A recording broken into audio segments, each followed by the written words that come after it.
Hey, salut toi, tu vas bien j'espère? Moi, c'est Micheline de Micheline Cultive. Alors peut-être que parfois tu te dis que tu devrais lire un petit peu plus ou aller à des expos. Eh ben moi je suis là pour te conseiller. Enfin, j'espère que tu apprécieras mes conseils du moins. Aujourd'hui, j'ai plutôt te parler d'un bouquin. Un bouquin plutôt cool qui parle de la vie d'un artiste au 19e siècle à Paris. Jusque-là, ça a l'air plutôt sympa. Mais pas forcément. On va voir ça.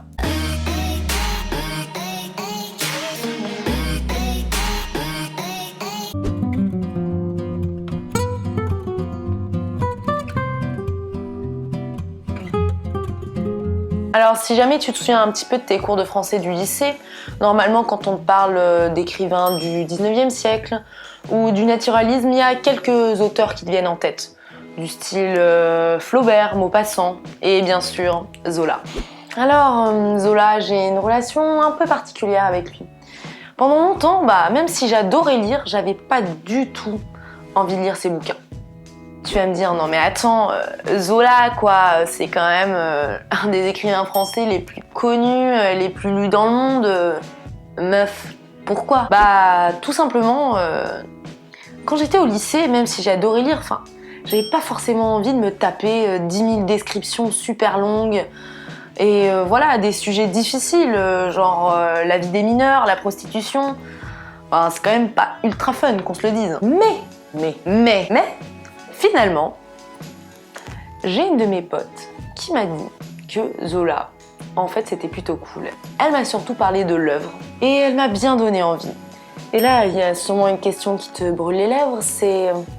Et l'œuvre, ça parle de quoi? Eh bien l'œuvre, figure-toi, c'est l'histoire de Claude Lantier, un peintre du 19e siècle qui a envie de révolutionner la peinture. Mais il veut faire péter Paris, il veut faire péter le Louvre, il veut tout changer. Parce que tu vois, au début du 19e siècle, il y avait Gustave Courbet, Delacroix, il y avait le romantisme.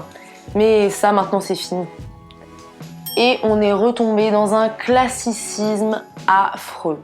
Des peintres comme Monet ou Manet, ou Renoir par exemple, au départ, ils étaient décriés. Et Claude Lantier, lui, il aime pas ça. Lui, il a envie de modernité, il veut changer. Et bien sûr, il donne de la modernité. Mais ça plaît pas à tout le monde. Ça fait scandale, un peu comme le déjeuner sur l'arbre de Manet à l'époque. Et Claude Lantier, qu'est-ce qu'il veut? Il veut la reconnaissance et la gloire. Alors que, tout simplement, seuls ses amis comprennent sa peinture. Personne dans le Paris pompeux ne comprend son génie. Mais surtout, Claude Lantier, il a un rêve, c'est de peindre le tableau ultime qui va tout changer. Et ce tableau, ça va le faire courir à sa perte. Et un jour, Claude Lantier, alors qu'il se baladait avec sa femme sur les quais de Seine, il a eu une vision. Une vision de Paris, d'un Paris magnifique, sublime, qui devait absolument représenter. Et voilà, il avait un rêve absolu. Et il voulait recréer ce tableau. Mais va-t-il y parvenir? C'est tout l'enjeu de l'œuvre. Bon, maintenant tu vas te dire, ok, l'histoire de Claude Lantier c'est cool, mais pourquoi faudrait lire l'œuvre? Je vais te donner 2-3 raisons. Premièrement, en fait, Zola, il connaissait super bien les impressionnistes et leurs conditions de vie. C'était un pote d'enfance de Cézanne, un grand ami de Manet, il connaissait Degas, Renoir, bref. Il savait très bien comment les impressionnistes et les peintres de l'époque vivaient et dans quelle misère ils vivaient. Et en plus, pour ceux qui sont, comme moi, fans de Paris et qui se demandent à quoi ça pouvait ressembler à l'époque, à quoi ça pouvait ressembler sous le Second Empire, et là, entre en jeu les super descriptions de Zola. Ouais, je sais, j'ai dit tout à l'heure que j'aimais pas ça les descriptions. Mais en fait, qu'est-ce que j'étais con! C'est tellement précis qu'il y a carrément les noms des rues. Et après, si tu veux, tu peux te faire une rando dans tout Paris pour aller dans tous les endroits où s'est passée l'œuvre de Zola. Les descriptions des tableaux sont tellement précises que t'as l'impression de les avoir en face de toi.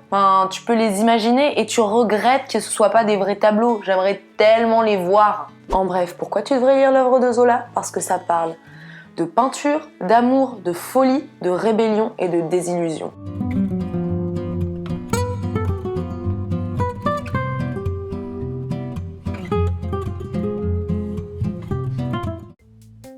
Si cette vidéo t'a plu, bah tu peux lâcher un petit pouce bleu, ou sinon, si ça t'a donné envie de lire l'œuvre de Zola, bah dis-le moi dans les commentaires, et puis bah partage, ça fait plaisir. Allez, salut!